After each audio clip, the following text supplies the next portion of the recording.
É muito bom estar de volta aqui no contexto da Chácara Primavera. Nos últimos 15 dias eu estive em férias com a Sônia e pudemos passear um pouquinho para variar, fazer uma das coisas que eu mais gosto na vida, ver ruína, subir em montanha.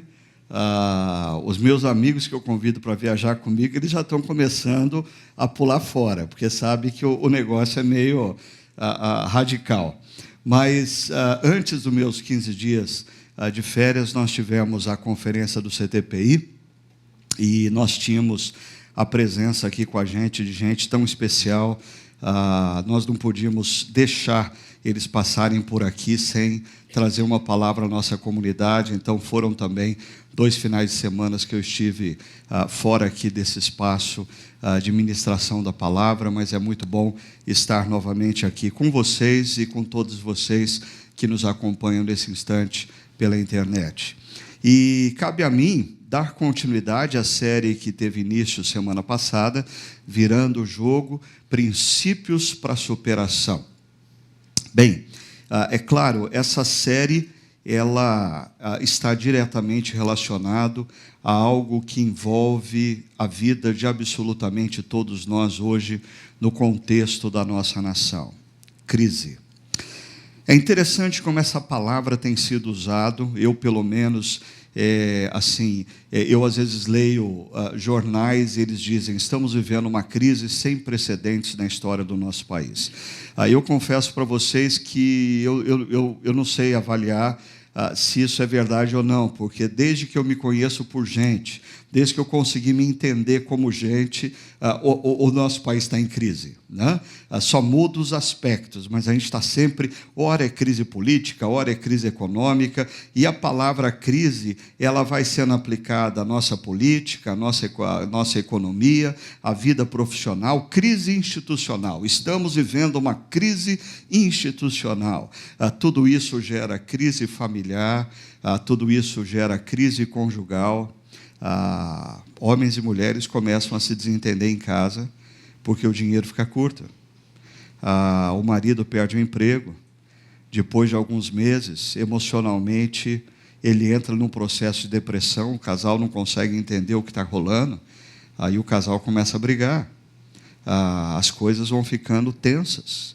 E chega um momento que a gente vive uma verdadeira crise existencial. Sem saber exatamente qual que é o sentido da nossa vida, por que a gente está aqui, se vale a pena a gente continuar, a caminhada como profissional, a caminhada como família, a caminhada com determinados amigos, tudo pode entrar em crise. Agora, é interessante que essa palavra crise, ela não é tão antiga no vocabulário português. Ela entrou na nossa língua portuguesa por volta do século XVIII e ela era aplicada especificamente na esfera da medicina. Ela nada tinha a ver com economia, com profissão, com vida conjugal. Ela era usada especificamente para a medicina e dizia respeito ao momento crucial de uma enfermidade quando o paciente se encontra entre a vida e a morte. Século XVIII, então, quando a gente ouvia a palavra crise, isso estava se referindo ao momento em que um médico tinha diante de si um paciente numa situação altamente crítica e ele tinha que tomar uma decisão. E essa decisão poderia determinar a vida ou a morte desse paciente. E isso é essencialmente crise. Talvez, pensando em momento crucial e momento em que você se depara com a decisão entre a vida e a morte, ninguém, nas últimas décadas, talvez, tenha entendido o significado disso como esse russo, Stanislav Petrov. Certamente você já ouviu falar dele, né? Quem já ouviu falar de Stanislav Petrov? Uma, duas pessoas? 3 pessoas? Ok. Na semana passada, a mídia noticiou a morte de Stanislav Petrov. Mas, na verdade, ele já havia morrido em maio passado. Aí a imprensa russa divulgou apenas a sua morte essa semana. Mas o que faz de Stanislav Petrov uma pessoa tão importante para as nossas vidas? Deixa eu voltar com você em 26 de setembro de 1983. Daqui 3 dias a gente comemora o aniversário dessa data. Você se lembra onde você se encontrava em setembro? Não é dia 26 de setembro. Em setembro de 83. Por exemplo, eu me lembro que eu estava estudando teologia, era o meu primeiro ano como estudante de teologia no Seminário Presbiteriano do Sul, aqui em Campinas. Eu era o calouro e eu sonhava em me preparar e exercer um ministério, e eu mal sabia o que estava acontecendo na manhã do dia 26 de setembro de 1983. Stanislav Petrov era o responsável pelo monitoramento de defesa nuclear da antiga União Soviética.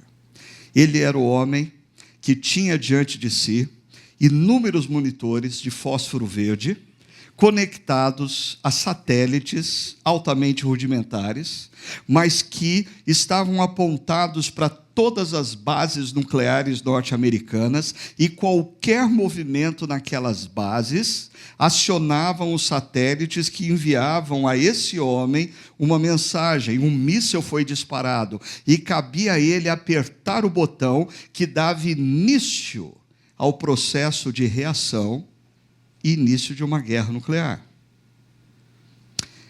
Acontece que no dia 26 de setembro de 1983, os computadores na frente desse homem indicaram que os Estados Unidos da América haviam iniciado um ataque nuclear. Você nem ficou sabendo disso, né? E cabia a ele apertar o botão de reação, de contra-ataque. E isso é crise. Crise não é o que você está vivendo na sua casa, no seu casamento. Isso é crise.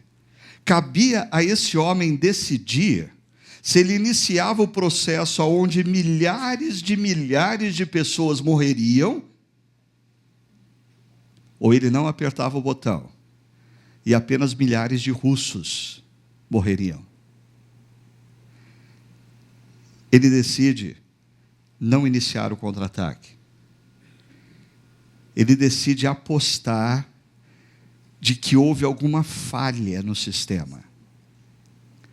Mas ele precisava esperar 23 minutos para saber se a decisão dele foi certa. Porque eram 23 minutos que levavam para que um míssil norte-americano atingisse a União Soviética. E ele ficou fechado numa sala, 23 minutos, esperando para saber se a decisão dele tinha sido a certa. 23 minutos depois, ele descobriu que realmente havia acontecido um erro no satélite e a decisão dele tinha sido acertada. Quando a gente fala sobre ter confiança, que vai ser o nosso tema de hoje, semana passada nós refletimos sobre construir um plano e hoje nós vamos conversar sobre ter confiança. A grande pergunta que emerge é: em quem ter confiança? Ou em que ter confiança? Hoje em dia, na nossa sociedade ocidental, se você vai para as melhores livrarias do shopping center e se deparam com os livros mais vendidos, você certamente vai observar livros que falam sobre você confiar em você mesmo. Confie em si mesmo. Confie no seu potencial. Confie na sua capacidade. E por sinal, é impressionante como nós temos hoje, em torno de nós, não apenas os livros de autoajuda, mas tantas terapias e tantos processos de coaching, que todos apontam para a mesma direção. Você tem que confiar mais em você mesmo. A solução para os seus problemas está dentro de você. Você precisa colocar para fora o Deus que existe dentro de você. Ou talvez você vai encontrar alguns livros que falam sobre a importância de você confiar no seu plano, na sua estratégia, em outras palavras, na sua capacidade intelectual de elaborar soluções para o problema que te aflige. Ou ainda, que você deve confiar nos seus parceiros. Há inúmeros cursos e livros do mundo corporativo hoje nos apresentam CEOs, executivos, dizendo: você precisa confiar mais nos seus empregados, você precisa confiar mais no seu teamwork, você precisa confiar mais naqueles que te cercam, você precisa confiar mais nos seus sócios. Quantas vezes nós estamos vivendo uma crise e a gente acha que a nossa salvação é arrumar um sócio para o nosso negócio? Ou a gente está vivendo uma crise conjugal, uma crise familiar, e a gente aposta todas as nossas fichas no nosso terapeuta, que se torna uma espécie de guru, porque ele vai resolver o problema, ele vai solucionar a minha crise, ele vai me apresentar uma resposta. Quando nós falamos numa perspectiva bíblica sobre, em meio à crise, a importância de nós colocarmos a nossa confiança em algo ou em alguém, a pergunta é: qual é a resposta bíblica para essas perguntas? Porque a resposta do nosso mundo e da sociedade contemporânea, a gente já sabe: coloque a sua confiança em você mesmo, coloque a sua confiança no seu guru, seja quem ele for, coloque a sua confiança na sua estratégia. Para responder essa pergunta, deixa eu trazer para vocês um caso, que eu vou chamar de caso Josué, que é a história de um personagem do Antigo Testamento, que alguns de vocês aqui que foram criados numa igreja evangélica, certamente conhecem a história. Eu, por exemplo, eu me lembro da tia Rosa contando a história de Josué usando flanelógrafo, né, e como Josué fez para destruir a cidade de Jericó e coisas parecidas. Agora, para você que está iniciando uma caminhada, está visitando a igreja e não está muito habituado com esse negócio de Bíblia, de personagens bíblicos, deixa eu te apresentar um pouquinho quem é esse sujeito chamado Josué. Primeiro, ele foi por 40 anos o auxiliar, talvez do maior líder que o povo de Israel teve em toda a sua história. Um homem chamado Moisés. Moisés é aquele que tira o povo de Israel, que estava oprimido no Egito, desloca esse povo na direção do deserto, caminha com esse povo durante 40 anos, e quem está do lado de Moisés esse tempo todo? Um jovem chamado Josué. Olha só o que diz Números capítulo 11, verso 28. Josué, filho de Num, que desde jovem era auxiliar de Moisés. Essa frase se repete 2 vezes em Êxodo, 1 vez em Números, e em Josué capítulo 1, quando nós somos introduzidos à era Josué, da liderança sobre o povo de Israel, o autor de Josué faz questão de dizer: Josué, auxiliar de Moisés. Por 40 anos, Josué foi auxiliar. Auxiliar.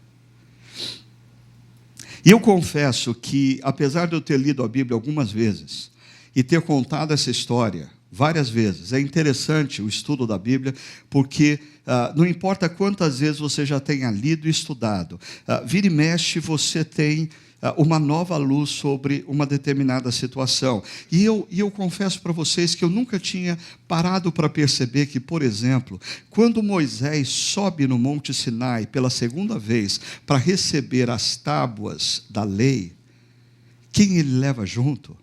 Josué. Privilégio, né? Só que quando ele chega próximo ao topo do Monte Sinai, onde a glória de Deus envolve com uma nuvem o topo do monte, Moisés vai sozinho. E o que Josué faz? Senta numa pedra e fica esperando. Fica esperando 40 dias e 40 noites. Pacientemente. E quando Deus desenvolveu uma nova tecnologia para falar com Moisés, então ele não precisava mais subir em montanha, bastava ele entrar numa tenda. Quem ia com Moisés? Josué. Só que Moisés entrava. Aonde Josué ficava? Do lado de fora. Fazendo o quê? Esperando. O que você pensa da possibilidade de Deus te chamar para uma grande missão? Ser o auxiliar de outro. Você já parou para perceber que na nossa cultura contemporânea, altamente individualista, altamente hedonista, regada ao sucesso, ninguém quer ser auxiliar de ninguém. Todo mundo quer ser o cara. É interessante como nesse mundo das startups, a gente vê mais e mais jovem. Os caras têm 25, 26, 27 anos e já estão montando uma empresa. Por quê? Porque eles não querem ser o auxiliar, eles querem ser os caras. E essa cultura que toma conta do nosso mundo ocidental, dos millennials, essa turma que tem aí entre os seus 20 e 35 anos de idade, que reconhecidamente é uma cultura ansiosa pelo sucesso, é uma cultura desejosa de chegar o quanto antes no topo da montanha. Não existe espaço para o projeto dessa geração para Josué. 40 anos. Fazendo o quê? Sendo auxiliar. E você vai questionar que essa não foi uma missão importante? É interessante, quando a gente fala em ter confiança, a história de Josué, ela nos ensina a termos confiança no tempo de Deus, a termos confiança nos caminhos de Deus. Às vezes a ansiedade faz com que a gente assuma o controle da nossa vida, assuma o controle da nossa história, e a gente tome decisões erradas e equivocadas, e como o povo de Israel no deserto, fique não auxiliando Moisés durante 40 anos, mas fique perdendo tempo, girando no deserto por 40 anos. Por quê? Porque não confiou no tempo de Deus, não confiou nos caminhos de Deus. Por favor, não confunda isso com acomodação, porque o que eu percebo nos personagens bíblicos é que eles conciliam duas coisas: a confiança nos caminhos de Deus e o compromisso de fazer com excelência o que foi delegado a eles. Josué confia plenamente no caminho de Deus. Por 40 anos, ele é auxiliar de Moisés. Mas absolutamente tudo o que Moisés pede para ele, ele faz e faz com excelência.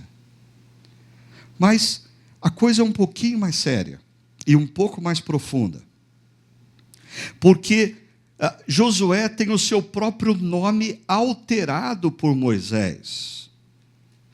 Eu não sei se você já tinha percebido isso também, e esse é um outro ponto da história de Josué, que eu, em todos os meus anos de caminhada cristã, nunca tinha atentado. Talvez eu já tivesse ouvido falar a respeito, mas eu nunca tinha, assim, atentado para esse fato. Olha só, Números capítulo 13, verso 16 diz: são esses os nomes dos homens que Moisés enviou em missão de reconhecimento do território. A Oséias, filho de Num. Quem é Oséias? Moisés deu o nome de Josué. Agora, volta comigo 3.000 anos na história, e na antiguidade, o nome de uma pessoa estava diretamente ligado à personalidade dela.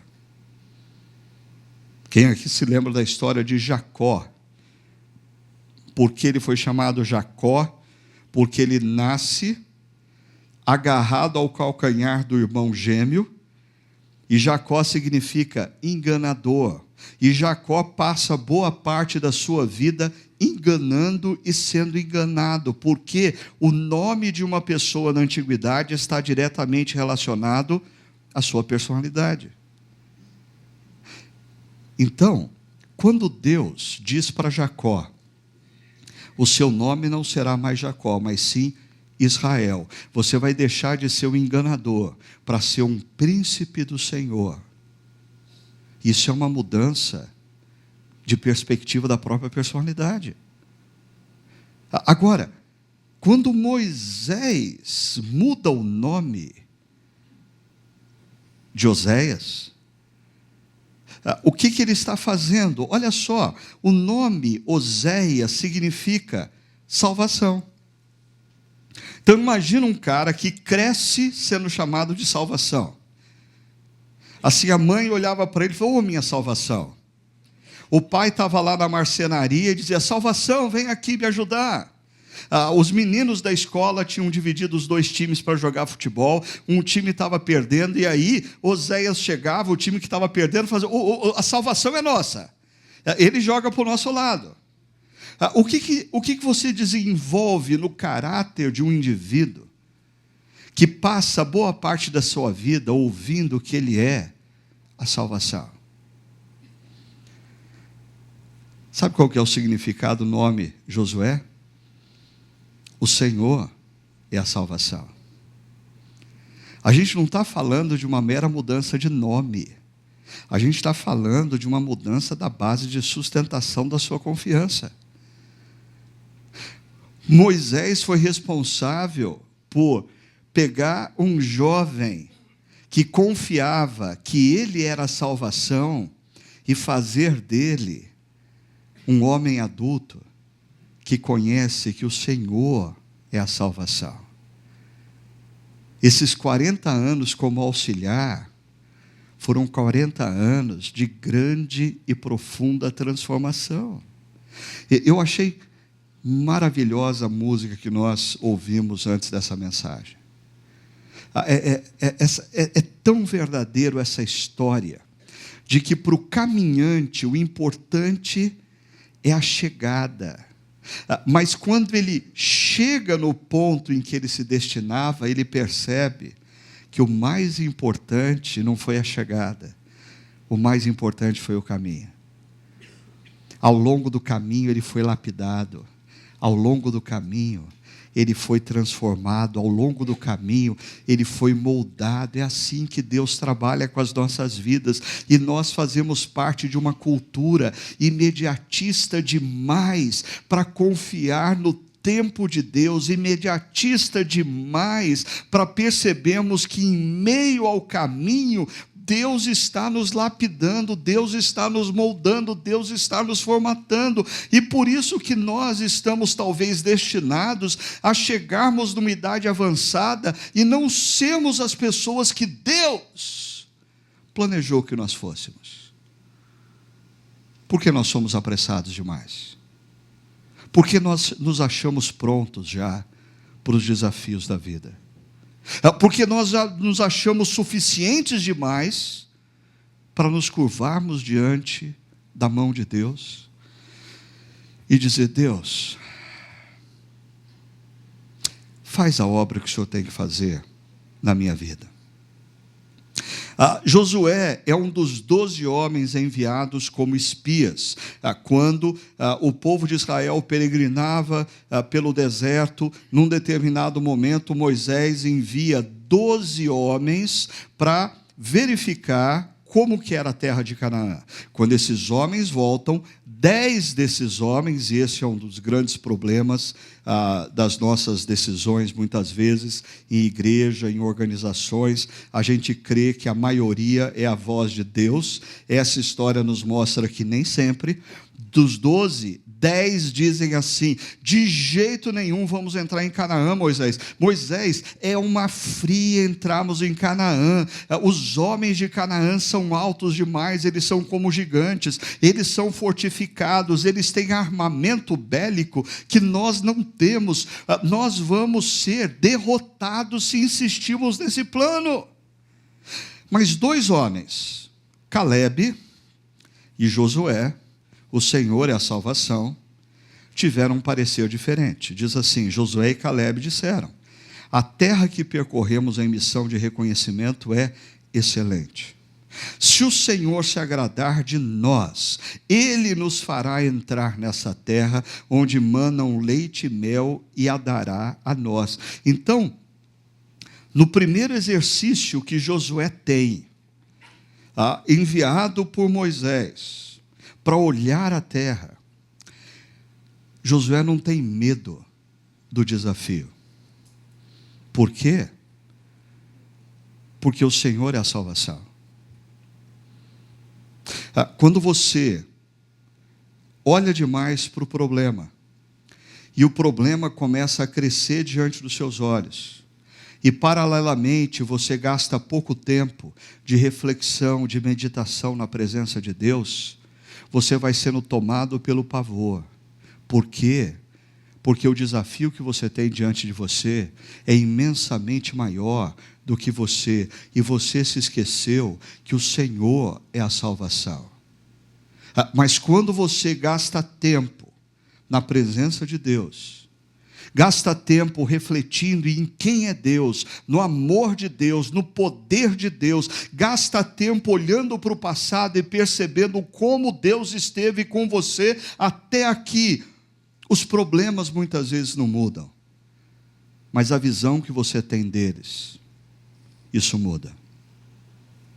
Mas qual foi o momento crucial da vida de Josué?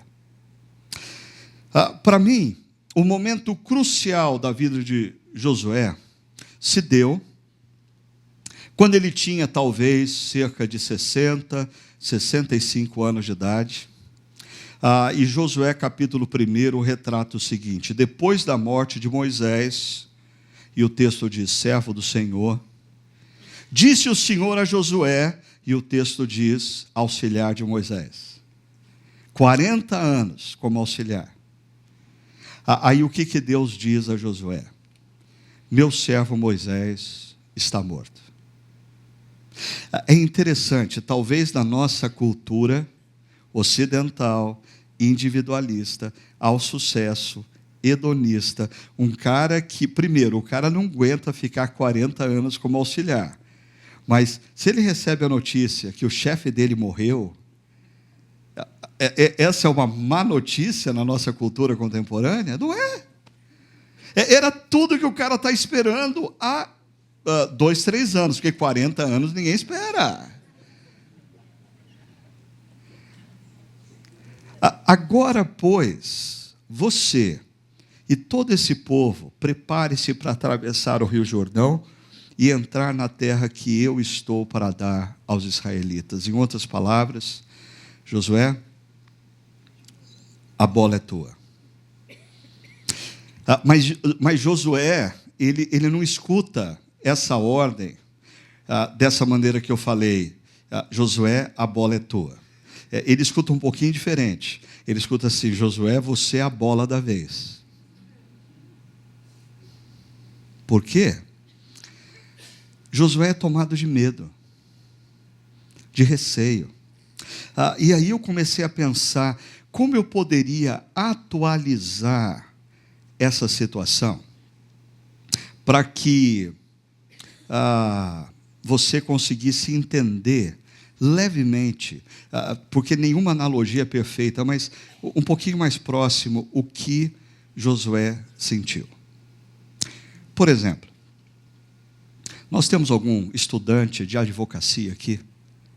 Advocacia?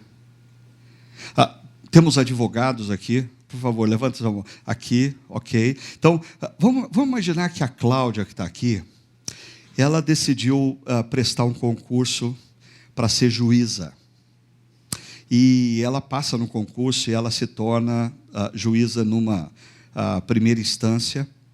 E na primeira semana de trabalho dela, o telefone toca, e do outro lado do telefone, para surpresa dela, aí é o presidente do Supremo Tribunal Federal, dizendo assim: olha, surgiu uma emergência, e eu quero que você avise o seu marido que vocês estão se mudando para Curitiba amanhã, e você vai assumir a posição de um juiz que tem lá. E Cláudia, terça-feira tem uma audiência com o Lula, tá?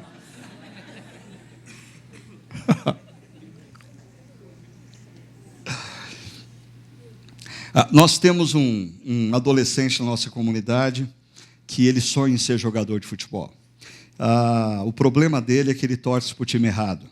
E eu sempre digo para ele que eu ainda vou ter o prazer de vê-lo jogando num time que tem um verdadeiro estádio de futebol, e eu vou com o pai dele, naquela ocasião ele vai estar jogando naquele time, então eu vou ser convidado para ir num camarote do Allianz Parque, ao lado do pai dele, e eu ainda vou ver uma decisão do campeonato, ele jogando pelo Palmeiras contra o Corinthians, 45 minutos do segundo tempo, pênalti para o Palmeiras, ele vai bater, e eu vou ver ele marcando o gol e saindo pelo estádio, beijando o escudo do Palmeiras.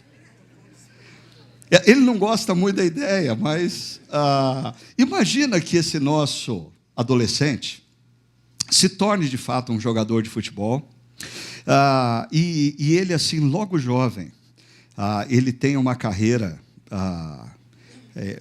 boa, afinal de contas ele vai jogar num grande time, e ele é convocado para a seleção brasileira de futebol, mesmo ainda muito jovem, e ele vai para a Copa na Rússia do próximo ano. É claro, ele é muito jovem, então ele fica no banco de reservas, mas no último jogo, na final, Brasil e Argentina, tá? Brasil e Argentina, final. O Brasil vai a campo já desfalcado, sem atacantes no banco de reserva, só ele, aquele jovem.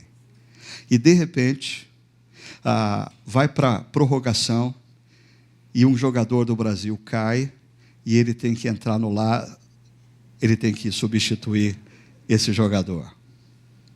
E a decisão vai para os pênaltis. E ele é o último a bater pênalti.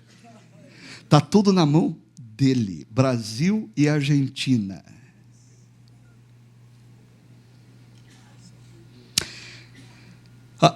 Ok, o Wellington, nosso pastor de campo, ainda jovem. Aí a Chácara Primavera envia o Wellington para passar uns 2, 3 meses em Nova York, na Redeemer Presbyterian Church, ouvindo o Tim Keller. Afinal de contas, o Tim Keller vai se aposentar, então está nos últimos meses. Então o Wellington tem que ir lá rápido para lá. E o Wellington, todo domingo, sentado no primeiro banco, como ele está sentado aqui hoje. E aí, num determinado dia, um presbítero da Redeemer se aproxima do Wellington e diz: meu jovem, o nosso conselho esteve reunido na última segunda-feira e Deus falou ao nosso coração que você deve substituir o Tim Keller. Dá para você entender um pouquinho como Josué se sentiu? Mesmo Josué tendo passado 40 anos sendo auxiliar de Moisés, olha Quem era Moisés, gente? Olha o que o texto de Deuteronômio diz. Em Israel, nunca mais se levantou profeta como Moisés, a quem o Senhor conheceu face a face. Ninguém antes de Moisés, ninguém depois de Moisés, conversou com Deus face a face. Esse é o cara que Josué tem que substituir. Mas, nesse contexto, o que Deus diz a Josué? E aí a gente chega em Josué capítulo 1, verso 7, quando Deus diz a Josué: somente seja forte e corajoso. É interessante que essa expressão, ela aparece 3 vezes em Josué 1, e aparece 3 vezes em Deuteronômio 31, linkando os 2 livros, o final de Deuteronômio e o início de Josué. Na primeira vez em Deuteronômio 31, o alvo da palavra não é Josué, o povo de Israel, mas das outras 2 vezes é Josué. E o que Deus está falando quando diz para Josué: Josué, seja forte. E essa expressão forte, a gente já imagina que Deus está dizendo para Josué ir para a academia toda manhã e malhar, porque ele tem que ser forte. E o sentido da palavra hebraica não é nessa direção. O sentido da palavra hebraica é: Josué, seja direto, seja assertivo. Josué, tome decisões. Tome decisões.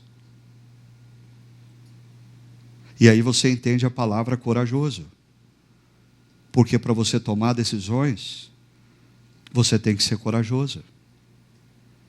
Em momentos de crise, é muito comum, em reuniões em empresa, quando está tudo bem, todo mundo dá palpite, mas quando está tudo mal, e uma decisão precisa ser tomada, e funcionários precisam ser mandados embora, filiais precisam ser fechadas, a omissão paira.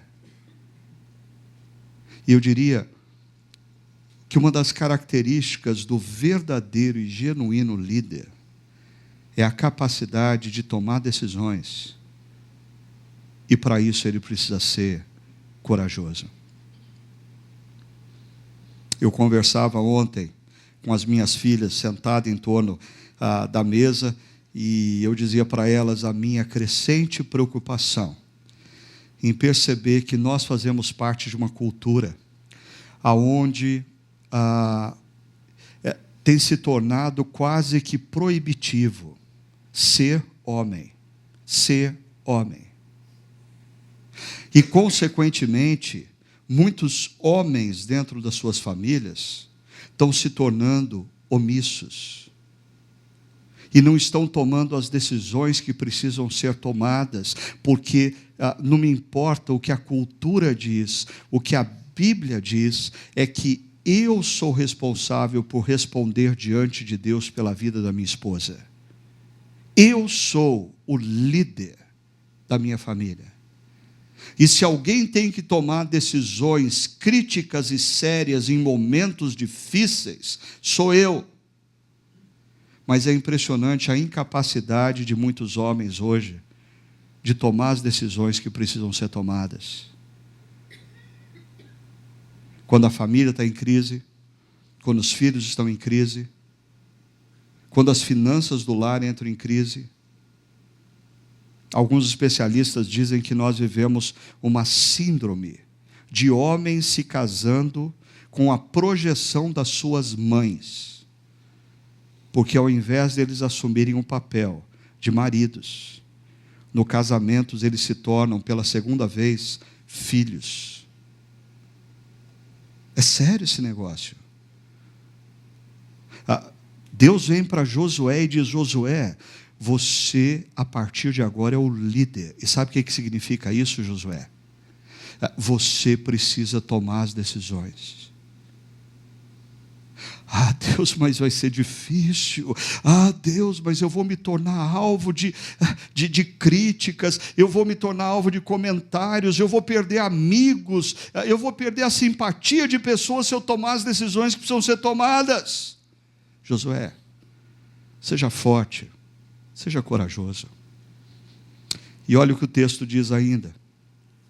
Tenha o cuidado de obedecer a toda a lei que o meu servo Moisés lhe ordenou, não se desvie dela nem para a direita nem para a esquerda. Em outras palavras, Josué tem que assumir a posição de líder, tomar decisões, ter coragem, mas isso não significa que Josué, a partir dali, vai fazer o que dá na cabeça dele, o que ele pensa, o que ele gosta, e são as preferências dele que vão ser impostas sobre o povo. Não! Deus está dizendo, seja forte e corajoso para tomar as decisões que precisam ser tomadas, baseadas nos princípios e valores da minha palavra. Em outras palavras, Deus está dizendo, Josué, eu não estou mandando você confiar em você mesmo, eu estou mandando você confiar nos meus princípios e valores. Josué, eu não estou mandando você confiar nas suas estratégias, eu estou mandando você confiar no que eu digo, no que eu disse que você tem que seguir, nos meus valores e nos meus princípios. A consequência, para que você seja bem-sucedido por onde quer que andar. O pessoal da teologia da prosperidade adora essa última frase. Ah, porque Deus vai me... Porque eu sou filho do rei e Deus vai me fazer bem-sucedido aonde quer que eu andar. Aonde eu pisar, eu vou viver prosperidade. A empresa que eu trabalhar vai ser próspera e a minha carreira vai estar em ascensão. Tudo que eu fizer, Deus vai abençoar. Me perdoa, essa frase só faz sentido conectada à frase anterior. Viva os princípios e valores de Deus, para que você seja bem-sucedido aonde quer que você andar. Construa um casamento baseado nos valores bíblicos e não nos valores da cultura, para que você seja bem-sucedido no casamento. Crie os seus filhos não a partir do que a cultura secular está dizendo que você tem que fazer, crie os seus filhos a partir dos valores e princípios de Deus, e você vai ser bem-sucedido como pai. Viva a sua sexualidade como jovem, não a partir da cultura contemporânea, mas a partir do que Deus diz para você. E você vai ser bem-sucedido como um homem, como uma mulher. Viva a sua vida profissional com princípios éticos a partir da palavra de Deus e não a partir do que a cultura espera que você faça. E você vai ser bem-sucedido, porque Deus vai estar com você. Mas esse verso 7, ele está diretamente ligado ao verso 9.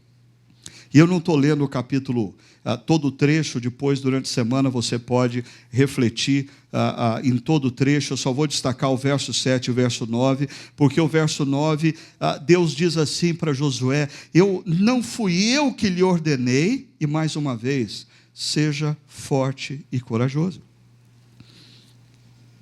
Porque não é fácil você viver no mundo atual a partir dos princípios e valores de Deus. Deixa eu te dar um exemplo dessa semana. Toda uma confusão voltou à tona porque um juiz determinou que terapeutas, psicólogos podem sim e têm a liberdade de cuidarem de pessoas que têm tendências homoafetivas e que querem ajuda em outra direção. E aí, a mídia, os artistas, os jornalistas, absolutamente o mundo que domina a nossa cultura, distorceu a decisão desse juiz, radicalizou a decisão desse juiz e tentou colocá-la como uma posição altamente absurda. Aí, eu estou assistindo um telejornal, onde a âncora traz à tona a notícia E já dá o ponto de vista dela. Absurdo!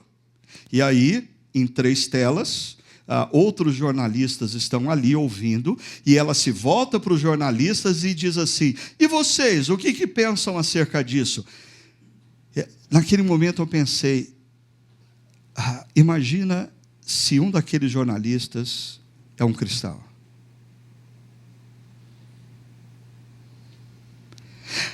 Absolutamente todo mundo espera que ele tenha uma posição. Ele vai ter a coragem de dizer: não, eu não concordo com o que vocês estão dizendo. Não é bem assim. Gente, viver a partir dos princípios e valores de Deus hoje demanda força e coragem. Força e coragem. Eu só estou dando um exemplo. Não se prenda ao exemplo, se prenda ao princípio. O princípio é viver os princípios e valores de Deus na sociedade em que nós nos encontramos hoje, demanda força e coragem. Por isso, Deus diz a Josué: não se apavore, nem desanime. Agora eu queria convidar você a se colocar nos pés de Josué e pensar comigo o seguinte: por que Deus fala para Josué, não tenha medo, não tenha desânimo? Porque, você já parou para pensar, naquele momento, o que Josué temia? É muito importante essa pergunta. O que Josué temia? Alternativa número 1, temia a missão que lhe foi dada de ter que enfrentar os povos que estavam na terra de Canaã. Se a sua alternativa é essa, segundo o relato de Josué, quando ele espiou a terra, a sua resposta está errada. Porque Josué não tinha medo dos povos daquela terra. Então, do que Josué tem medo? De não dar conta do que ou de quem? Se você ler o livro de Êxodo, de Números, você vai ver que Moisés, o líder daquele povo, por duas vezes, ele pede para Deus matá-lo. Sabe por quê? Ele não aguenta aquele povo.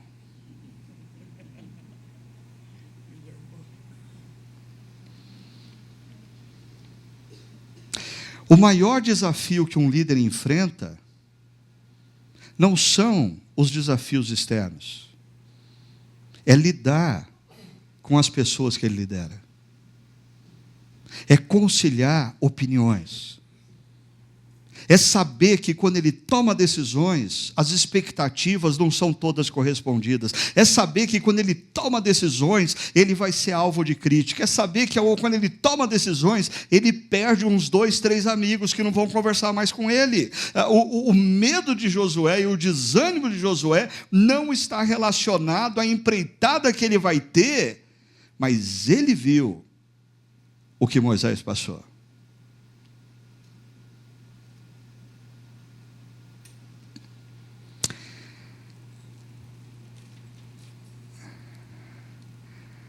Mas Deus completa dizendo: pois o Senhor, o seu Deus, estará com você por onde você andar. Não se apavore, nem desanime. Por quê? Porque o Senhor, o seu Deus, estará com você por onde você andar.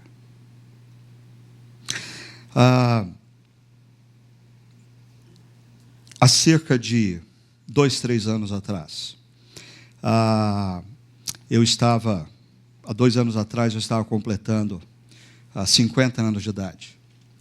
E dentro das minhas reflexões, eu pensava comigo sobre a importância de eu iniciar um processo da minha vida, de gradativamente, ao longo dos próximos 10 anos, ficar mais nos bastidores e deixar o front, ser mais um apoiador do que aquele que precisa tomar decisões.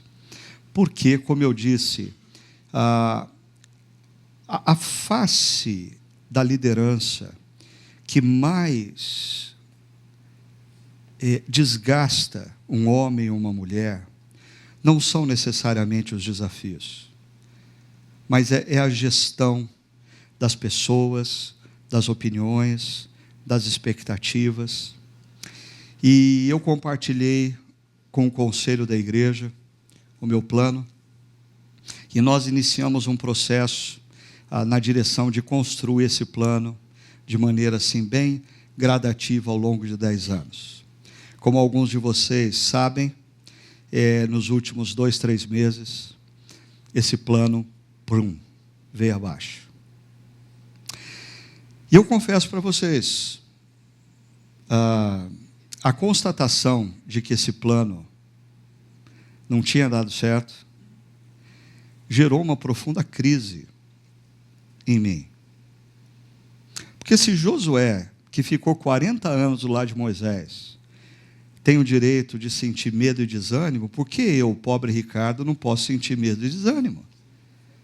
Eu sei que algumas pessoas têm assim a expectativa de que pastores sejam super-homens. Eu não sou. Eu sou assaltado por desânimos, eu sou assaltado por medos. Eu me lembro uma vez que um pastor, acho que nem foi aqui na chácara, mas numa outra comunidade, falava e ele comentava que ele pensou em abandonar o ministério. Aí a minha mãe estava presente e ela voltou apavorada para casa. E na primeira oportunidade que ela teve, ela falou assim: filho, mas ele falou que pensou em abandonar o ministério. Falei: é verdade, mãe? Ela falou: mas filho, você já pensou alguma vez em abandonar o ministério?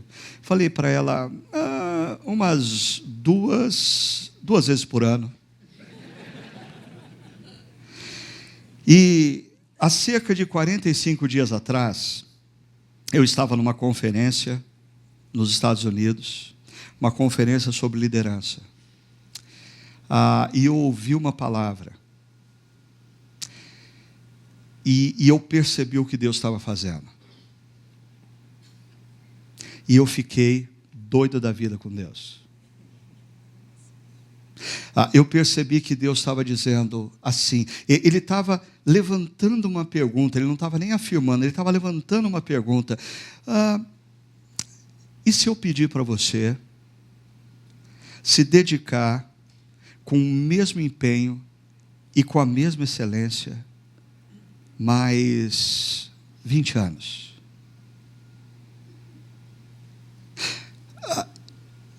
E se eu pedir para você se dedicar com o mesmo empenho, com a mesma excelência, para o resto da sua vida, até a sua morte? Deus, e minha aposentadoria? Não, e se eu pedir para você se dedicar o resto da sua vida?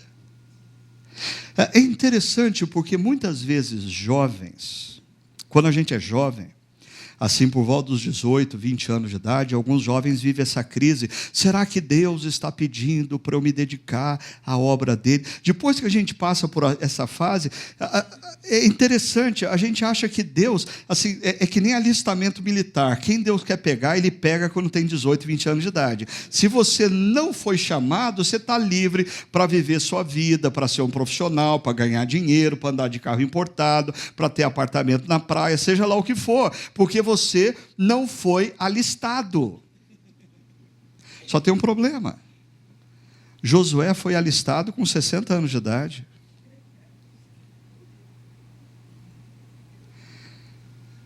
E quando eu estava assim, olhando para a minha vida, pensando: Deus, 30 anos me dedicando intensamente, 30 anos sem final de semana livre, 30 anos ouvindo pessoas, 30 anos servindo pessoas. Deus, assim, eu me dou mais uns 5, e daí eu fico na retaguarda. E Deus falando: e se eu pedir para você se dedicar mais 30? Eu sou o seu Deus?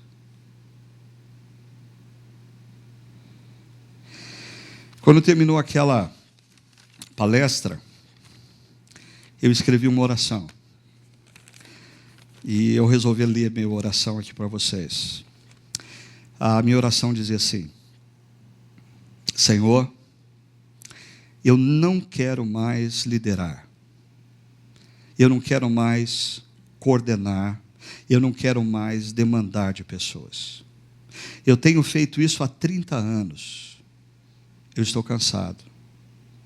Senhor, eu não quero mais ter os meus finais de semana completamente ocupados. Eu faço isso há 30 anos.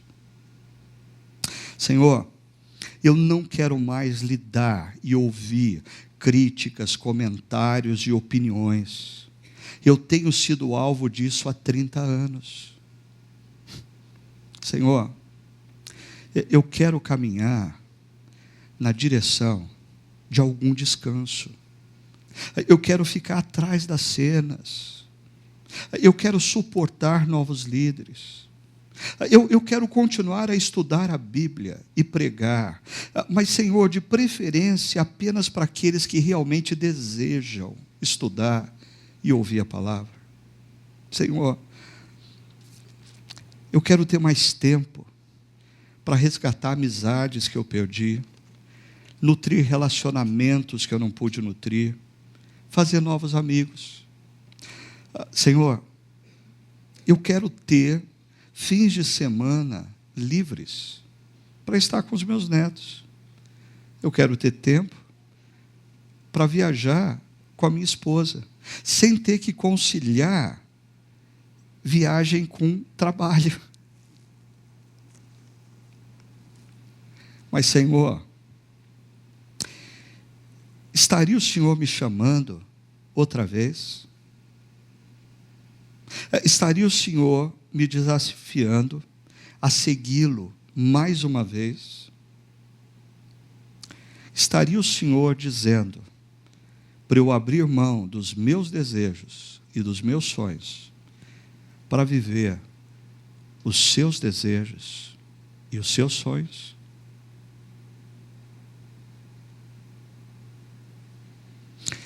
Eu parei de escrever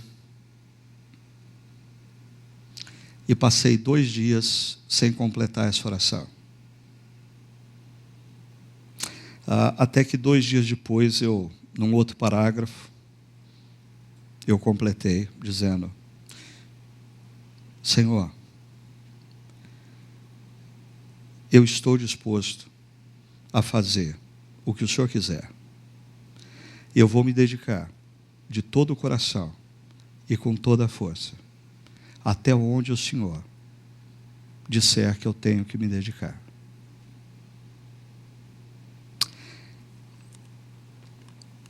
Mas a pergunta que eu faço é,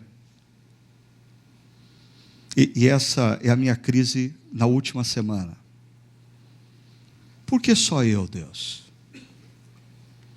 Só eu? Só eu tenho que abrir mão dos meus planos, do meu conforto, do meu prazer, para te servir?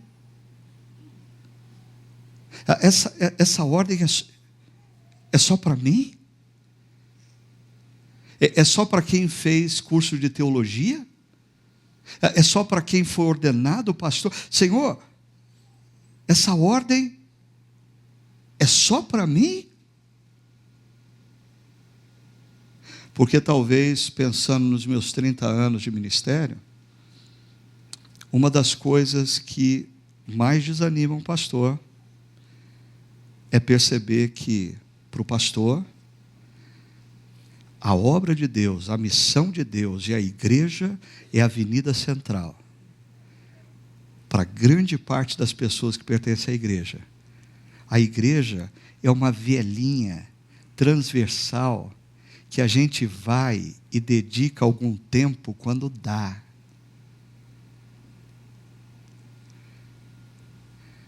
Eu queria que você pensasse nisso.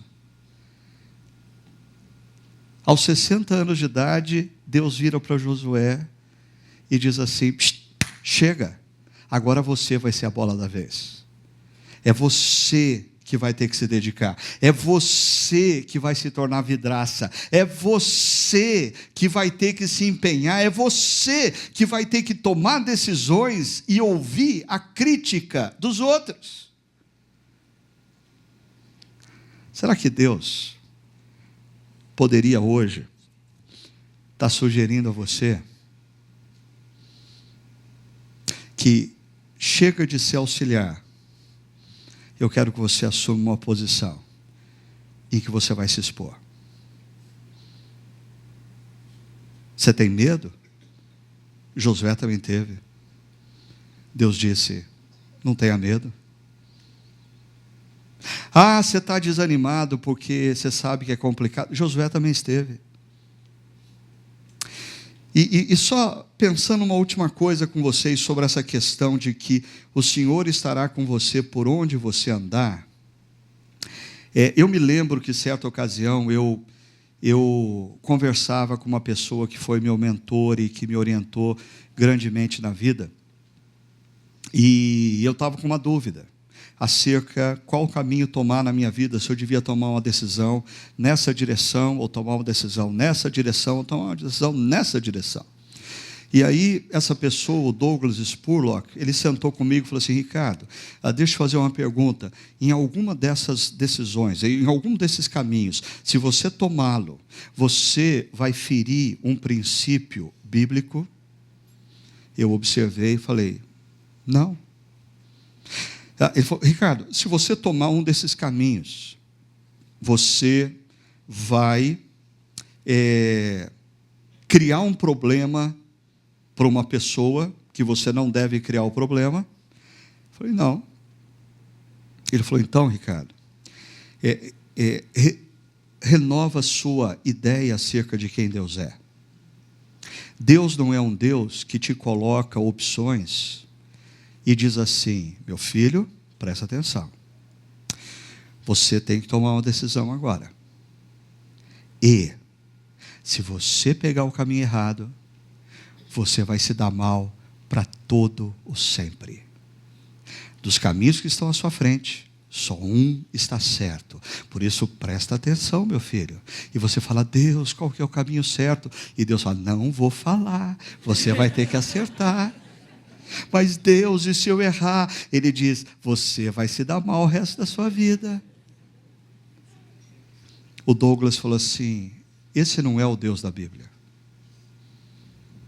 O Deus da Bíblia diz para você: você tem 2, 3, 4 caminhos pela frente, todos eles são condizentes com os valores e princípios de Deus. Meu filho, toma a decisão. Olha o que o texto diz: eu vou estar com você aonde você andar. Toma a decisão. Eu vou estar com você aonde você andar. Mas voltando então a essa pergunta: em quem ou em que confiar? A perspectiva bíblica não é um convite a você confiar em você mesmo, nem muito menos na sua estratégia, nem muito menos nos seus gurus. A partir de Josué capítulo 1, eu entendo que Deus está nos convidando a confiarmos nos valores e princípios dele. Mesmo que a nossa cultura diga que eles são absurdos. A palavra em Josué, de Deus para Josué, é: observe os meus caminhos e você vai ser bem-sucedido, e coloque a sua confiança na presença de Deus. Não em você, não nas suas estratégias, não nos seus gurus, mas numa promessa que Deus fez para você: eu vou estar com você. Eu vou estar com você. Eu vou estar com você, mesmo que você passe pelo vale da sombra da morte. Eu vou estar com você. Mesmo que os seus amigos te abandonem, eu vou estar com você. Mesmo que você enfrente grande adversidade, eu vou estar com você. A confiança que Deus convida cada um de nós a ter não é uma confiança em nós mesmos, não é uma confiança nas nossas estratégias, nem muito menos nos gurus da cultura contemporânea. Deus nos convida a termos a confiança no que Ele disse. E uma das coisas que Ele disse é: eu estarei com vocês até a consumação dos séculos. Você crê nisso? Feche os seus olhos, vamos orar. Senhor, esvazia-nos, Pai, nessa manhã, de toda confiança em nossa própria capacidade, em nossos próprios planos, ou nas muletas que nós criamos, nos gurus que nós acreditamos. E faz com que, Senhor, homens, mulheres, jovens aqui, famílias, nessa manhã, voltem absolutamente toda a confiança para os teus valores e princípios. Perdoa-nos, Pai, se temos construído as nossas vidas pessoais, familiares, profissionais, baseado em princípios e valores que não são os da Tua palavra, mas da nossa cultura. Perdoa-nos por isso, perdoa-nos. Mas que essa seja uma manhã de nós voltarmos a confiar no que o Senhor diz, voltarmos a confiar no que sai dos seus lábios, voltarmos a confiar naquilo que o Senhor nos pede. Senhor, se existem pessoas aqui que estão fugindo há anos do que o Senhor pediu para elas fazerem, que essa seja a manhã de entrega total. Tira de nós, Senhor, essa falsa ideia de que o Senhor chama para se dedicar exclusivamente à sua obra apenas alguns quando eles têm 18, 19, 20 anos de idade. Que através dessa palavra, homens, mulheres das mais variadas idades, dos mais variados momentos de vida, escutem o seu chamado, abram mão de suas vidas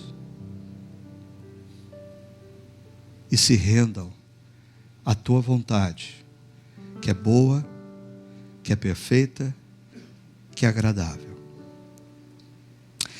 Eu te peço, Pai, que aqueles que estão ouvindo essa palavra e estão ouvindo num momento difícil, num momento de adversidade, num momento de crise profunda, seja ela conjugal, familiar, profissional, econômica, que eles sejam lembrados pelo Teu Santo Espírito da Tua presença nesse instante com eles. Que eles sintam o toque da Tua mão carinhosa, encorajando-os.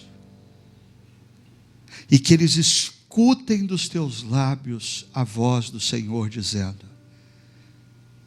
não tenham medo, não desanime, eu sou com você, eu sou com você. Nós oramos em nome de Jesus, o Deus Emanuel, o Deus conosco. Amém.